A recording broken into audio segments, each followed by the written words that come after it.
Welcome to On Mission with WorldShare, the podcast exploring global mission through stories, conversations, and reflections from our partners and guests around the world. In this episode, we're joined by Hector from Potter's House in Guatemala, one of WorldShare's ministry partners, to hear about their work among children and families living in extreme poverty. Well, hello and welcome to On Mission with WorldShare. This is our very first episode of our new podcast, and we welcome you to the show. We're here for our very first episode in Guatemala City, and we're at the central location of the community center of Potter's House, located in the city, very close to the main city garbage dump. And with me is Hector Rivas, the CEO of Potter's House. And Potter's House has been a long-standing partner of WorldShare for over 25 years, and sponsors from the UK have been very generously helping to support the work through sponsoring children through WorldShare's Child Aid project. It's a great pleasure to have you with us, Hector. Thanks so much for your time. I know you're a very busy man. No, thank you, Andrew. It is a big blessing to have you here in Guatemala and to see what God has been doing with the poor and needy here in my country. Thank you. So let's just jump straight in. So if I was to ask you, what is Potter's House and what is the calling of Potter's House, what would you say to somebody who was asking you that question for the first time? Well, Potter's House started by doing a favor in 1986 to the families that were living at that time and working in the garbage dump in Guatemala City. And we say that we are a Christ-centered organization that promotes a personal relationship with God through Jesus Christ by deploying holistic programs to specifically making focus on children and youth here in Guatemala. And this is just one of 3 centers across Guatemala. Yes, as you can see, we are definitely in the center of our country, Guatemala City, but we have another community center in the east, and that means here in the state of Chiquimula. And we also have another community center in the western, up to Totonicapán. Fantastic, thank you. So tell me, how did you get involved with Potter's House? That's a very good question, Andrew. Well, I grew up in a very humble home with my mom, and she all the time was just encouraging us to serve the Lord and to serve the poor and needy. So I was 11 years old when I got involved at Potter's House. So Gladys and Lisbeth, who are the founders of this ministry, invite my family to be part of this first event in the garbage dump area here in Guatemala. So I started as a volunteer, helping and working with the kids at that time. Fantastic. And obviously that was some decades ago now. Yes, it's been almost 40 years that the Lord has been blessing my life and to work for His kingdom here through Potter's House. And so could you just tell us something about that journey that you've been on from volunteer to where you are heading up now, a huge organization helping many thousands across the country? Well, I had the privilege to be the witness of how God has been just transforming many lives that are living in poverty here in Guatemala. I started by doing everything in the ministry. As you know, at that time, we didn't have any facilities. So we were just using a local church who allowed us to use that for our activities with the kids and their families. So I was in charge of washing the restrooms, helping with the food that we were just providing them. And then according to the years, I was just, when I finished my high school, Gladys invited me to a meeting and to have a coffee with her. And at that meeting, she invited me to be part of the ministry full time. And without any hesitation, I just told yes. Because, working for the Lord in this wonderful ministry has been one of the best decisions that I ever made in my life. And So since 1993, when I finished my high school, I started being in charge of the kids program. So one of my main roles at that time was just preparing the Bible lessons to each of the kids, coordinating hundreds of volunteers who were just coming in a daily basis and on weekends to serve the treasures. And it's an interesting lead into my next question, actually. So you've used the term treasures, and I know that that's a really important word to use for all those that are served here at Porter's House. Can you just explain to me why that is and how that connects into what is a key theme of Porter House, and that's dignity? Yes. Well, the families that we serve, the kids and young people we serve, are living in extreme poverty. People who lives around the garbage dump. People who are living in a very, very vulnerable communities. So the Lord gave us that word that is a powerful concept, the word treasure. God created us as his image, with value, with love. And unfortunately, when we started working with our treasures, at that time, they were called trash. Okay. Because they were living around the garbage dump, where they were treated with no dignity, with no value, with no love. So the Lord gave us that concept because for God and for us, they are a treasure. They are treasures for the Lord. You are a treasure, and you. Okay. So everybody who are watching us, they are a treasure of the Lord. So that's why we decided we are going to promote that concept, and we're going to change those words that the people who are living in poverty areas, they can be called treasures. So taking what for other people would see and term as a negative into a definite positive, because that's how God views each of the individuals that you're working with. Yes, and I have a lot of stories, but one of that is that many kids at that time, when they started being called treasures, and what they have been hearing is, you have no value, so you are hopeless people. And then they started hearing, oh, I am a treasure. So they say, oh, Hector, hi, I want to let you know that I am a treasure. So it's been a powerful impact, just one word. But what one word could have transformed many lives since then. Yeah. So I suppose that term indicates a value of self-worth. Yes. And for many who perhaps would not see themselves as worthy in normal circumstances. Exactly right. Every human being deserves respect.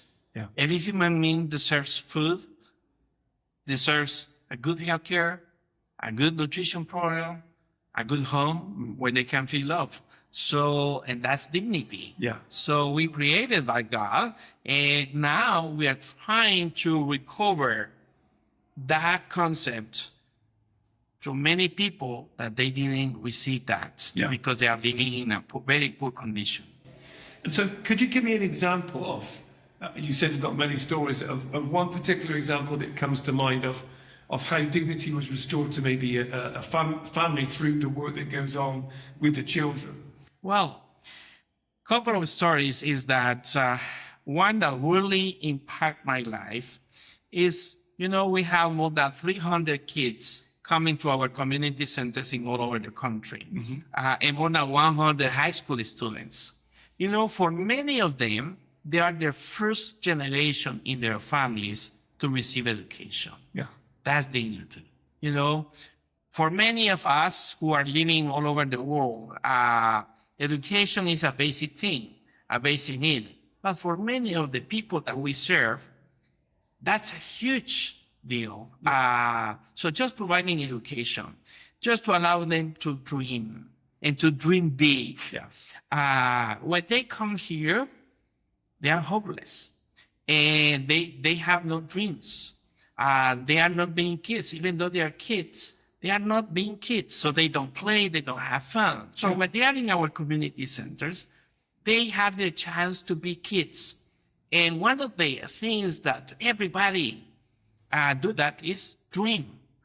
So at the beginning, they don't have dreams. If you ask a kid that is part of our program and you ask him or her what they would like to be when they grow up, they will tell you, I want to be a police person, I want to be a fireman, I want to be an astronaut, I want to be an engineer, an architect. So that's hope. Yeah. That's dignity. Yeah. And I want to finish with this testimony, Andrew, is that I remember a day where a group of kids they were dreaming to be engineers and architects.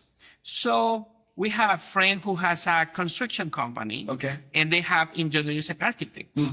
So we organize a tour to that company so they can be aware of what it really means to be an engineer or an architect. Yes. So we rent a bus, and that bus was on the traffic, but in front of that bus, it was a trash truck. The surprise was that one of the kids just stand up and saw the trash truck in front. And that kid saw a man. Suddenly, we noticed that that man was his father. Okay. So that kid just started trying, oh, hi, Dad. Hello, I'm here. I'm going to a construction company because I want to be an engineer. So can you imagine that, the scene from the father, from that trash truck, seeing his own kid dreaming.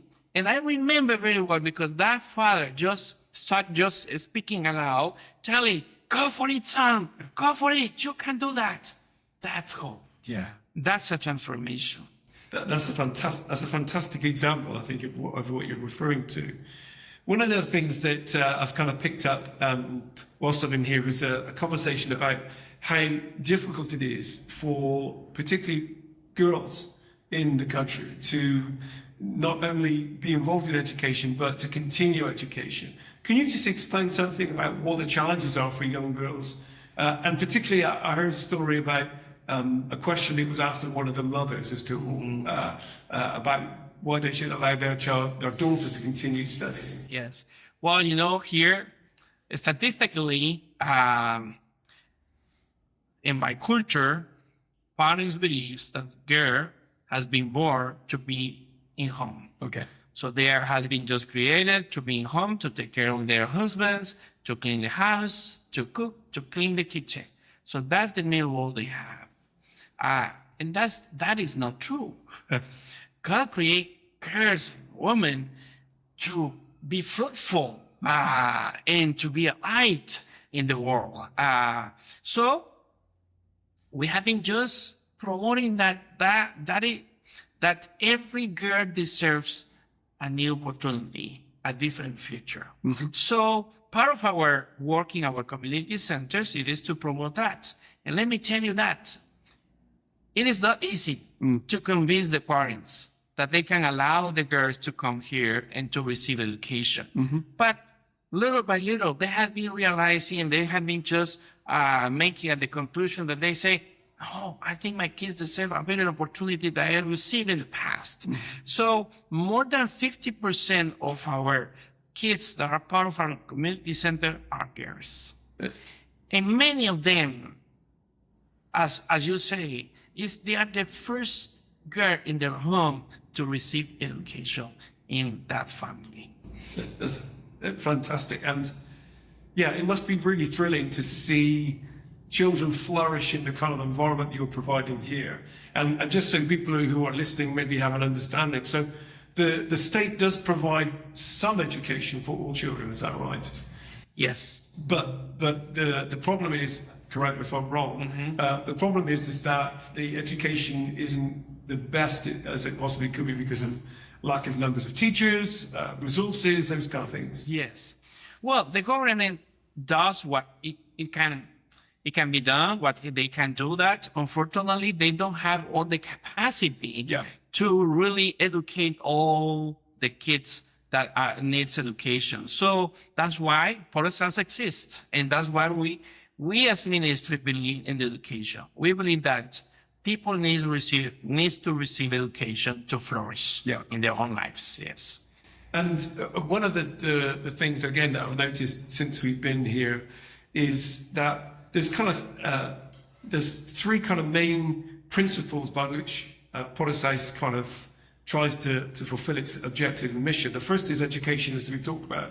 The second is the value of nutrition and good food. And the third is obviously The Christian faith. Yes. so those three things and the work of Policy's kind of cover several of the themes of the work that WorldShare does. So education, community building, and evangelism, amongst other things. Yes. So why is it so important, do you think, for Paula's House and maybe other ministries to provide that holistic ministry? Well, that's a very good question, Andrew. It's when we started in 1996, we definitely had to learn to define what really means poverty. Yeah. And you and me know that poverty is not just the lack of resources or the lack of money. So it is more than that. And we believe that poverty needs to be attacked in a holistic way. Mm-hmm. And we believe that the change, the transformation come from inside to out. And that's why Christian lives come first. It's the core of the transformation. When you allow Jesus Christ to live in your heart, that's the beginning of the transformation. For sure, you will have a lot of challenges. And the scripture says that we forever will have situations, hard situations, but the hope is this. He promised to be with us all the time. Mm-hmm. So, and that's different. That shows the difference. So that's why we have the Christian life focus. Then, when we started the ministry, we started sharing the gospel, sharing the good news, teaching the Bible. But then the kids and their families started telling us, Hector, I really want to hear you, but I am really hungry. Mm-hmm. So do you have any bread or any food to give me? And I can hear you more, but I am really hungry. So we say, oh, you are true. So you need food. So that's why we started our nutrition program. Yeah. So taking care of that, the insecurity, the food insecurity in Guatemala says that 1 of 2 kids has malnutrition issues in their own lives. That's unacceptable. Yeah. That is not acceptable. So that's why Paula's House is joining on fighting against the malnutrition issues in Guatemala. So we started giving nutritious meal. Yeah. So we have a nutritionist who is checking all of our kids. We have a pediatrician that in a quarterly basis, they have a medical checkup so they can recover their nutrition later. So that is very important, health. Mm-hmm. So, but then we say, I think we are done. Yeah. But we started telling, okay, so this is the Bible, aren't you? Can you read this Bible verse? And then I said, I really want to read, but I can't. Yeah. So and this is where the education program came up. So we say, no, I think they deserve education. Very interesting point is that when we started working here in Guatemala City with the people who live around the garbage dump, less than 1% have education, at least in the first grade of elementary school. Oh, okay. So that was very hard to see that. Sure. But now, almost 40 years later, just in this area, we have a new generation of young people. More than 190 high school students finish high school. Fantastic. That's a huge thing, huge impact. Yeah. In many of them, more than 30% of them are studying college right now. Some of them, they have finished. Some others are in that process. Some others, they just got married and they are living in a different area around here. So that's a huge impact. And now you can see more education in the area. And that's a huge transformation to all community. Fantastic. And you mentioned kind of 40 years later, this year is the 40th anniversary of Policy's formation. obviously, it's been an incredible story so far. You mentioned that you've got 3 centres across the city, across the country, rather. How does the ministry differ from each of those centres? Is there a difference, or is it uniform across all 3? Well, our work model is the same for each of the community centers. It's the same. But for sure, each states have their own particularities. So it has their own culture, their own context. So we need to adapt our work model to that context. Yeah. So it's been a quite great experience to work with all of them, respecting their culture, respecting how they live. Mm-hmm. Because obviously this is right in the heart of Guatemala City, and obviously the other centres are more rural, aren't they? Yes. For example, in the east, this is Chiquimula where we are working. So Chiquimula is considered that it's part of the dry corridor. Yeah. One of the biggest challenges on that is that it is a very, very hot area. No water. The food insecurity is really high. More than 8% of the population live in poverty. Mm-hmm. So that consider other strategies and other factors that we need to add to our work model. Mm-hmm. And so we've been completely blessed to be able to come and share with you in this celebration from the UK. And obviously we've been, as WorldShare, working with Boris for 25 years, and we're delighted to be a part of that. But can you just share something about what you've encountered or surprised you about the journey that you've been on during this 4 decades of ministry of Boris? Well, there are a couple of things around that. One is my life is full of joy when each treasure make the decision for Jesus Christ. Mm-hmm. That's the beginning of the transformation. We are so joyful when they make decisions to continue by themselves, that opportunities for having a new future. It is so worth it to see kids and families that now they are independent from us, but dependent on God. Yeah. We are so joyful to see kids that have been growing up with a healthy life, with opportunities of education, with the blessing to come of new friends, and they can flourish. They can have an abundant life in Jesus Christ. And have you seen God provide miraculously for you in that period? Well, we'll need thousands of hours to share how God has been just being faithful with Boris House. But it's just like when Jesus was preaching to more than 5,000 men at that time, and then he saw and he had compassion for all the multitude of people. Mm-hmm. And he told his disciples, please feed them. Mm-hmm. And the disciples, you remember the story, they said, how are we going to feed all these people? We don't have any food. It requires a lot of money to do that. And Jesus told them, so what do you have? And they said, well, there is a kid who has 3 fish and a couple of pieces of bread. So, and what Jesus says, bring me that.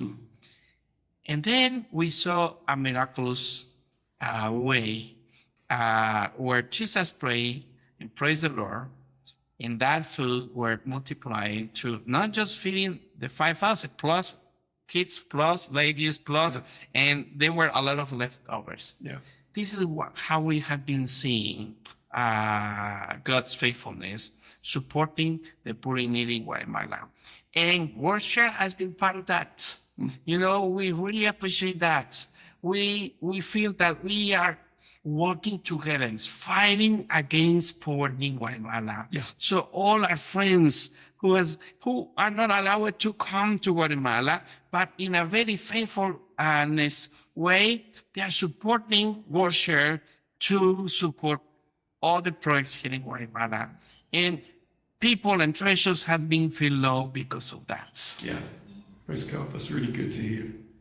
And so after 40 years of ministry, do you see the need for the work of Potter's House increasing or decreasing in the country? Well, definitely every year there are many things to continue improving in our work model. For sure, the same as Scripture says, there will always be poor people on this land. Yeah. But I command you to love them, to take care of them. And this is what we are doing. Yeah. So we are just seeing new generations of treasures that they have been transformed by the Lord, and now they can be by themselves. But there are many others who need our support, who need to hear the gospel, who needs a love, who needs to be called treasure. So they will have new opportunity, a different life in the future. Fantastic. And with the thought of obviously the fact that one of the key areas of support is through sponsorship of children. If someone from the UK was listening to this podcast and was considering, well, actually, I could do that, I could be involved, what would you want to say to them today, Hector? Well, please don't hesitate to sponsor a child, because when you sponsor a child, you are not just sponsoring that kid. You are providing a new opportunity to transform that life. And not just the life of the kid, but also the life of that family. And not just the family. It will be a transformation for the community. Because when we serve kid by kid, family by family, we are changing the community and we are changing our nation. So definitely, please do that. There are a lot of kids that are waiting for you, that you can be part of what God has been doing here in Guatemala. And I can tell you one thing. You know that God is a God of relations. Yeah. And He is all the time inviting us to have a personal relationship with Him. So we at Potter's House, we believe in relationships. So when you sponsor a child, we help you to connect with that kid. Because it is so important for that kid to have new friends. They deserve new friends. And that friends will encourage the kid to flourish. Yeah. So when we work our sponsorship program, it's not just receiving your generosity. It is also you will have the chance to connect with that kid through WorldShare, for sure. And you can be very close to that. You will receive their progress in education and how they are doing in the nutrition program, how they are doing in all the programs that we are developing here at Potter's House. Fantastic. Well, our time's nearly up, Hector. Thanks so much for it. But I've got one more question for you, and that is, for those who are listening back in the UK, what do you think is the one thing that they could learn from the experience of Potter's House about engaging with their community in the same way that Potter's House has proactively engaged with communities in this country? Well, I will try to answer that question, Andrew, with this Bible verse. In this Bible verse, it is in Jeremiah chapter 22, verse 16. And it says, He defended the cause of the poor and needy, and so all went well.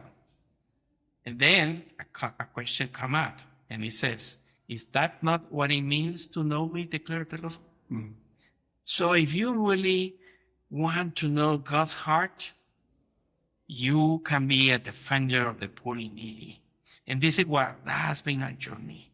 So the Lord gave us this calling to serve the poor and needy here in Guatemala. They are our treasures. And we know God because it's part of His heart. So in all what you are doing for the poor and needy in Guatemala, when you do that, you already are knowing God's heart because He's defended the poor and needy. Fantastic. Thanks so much, Hector. If we were to ask, how can we best pray for Potter's House? How can we best pray for Guatemala? What would you say? Well, please pray for each of the families and kids. Pray that they will acknowledge God. as their own and unique savior in their own lives. You know, many people will try to put obstacles for them on not to grow. So we need to pray that they can be consistent, that they can persevere in all the time that they will be part of our community center, so they can have an abundant life. You know, the devil, just as John 10:10 says, the devil just comes to steal and destroy. But I come to give you life, an abundant life. And that's what they pray for the kids. And please pray for the staff of Police House. You know, we work 365 days per year, 24/7. We are open, available to work for our treasures. Please pray for the great team who decided to dedicate their own lives to serve the Lord and the poor and needy here in Guatemala. So please pray for them. And also please pray for all that we can continue as organization, as a ministry, that we can just continue serving, not just the kids in those regions that we are working right now, but we can expand, even though serve more kids and their families in the future. Fantastic. Well, our time really is up now, Hector. Thank you so much for sharing today. It's been a real blessing to be able to kind of have this time to spend with you and to learn more about your heart, about what Police House does. So thank you so much for joining us today for On Mission with WorldShare. And we look forward to the next time we can spend together with you. So thanks so much, Hector. God bless. Thanks for listening to On Mission with WorldShare. To discover more stories, pray with us, or support our partners, visit worldshare.org.uk. And if you found this conversation helpful, please follow the podcast and share it with someone who might be encouraged by it.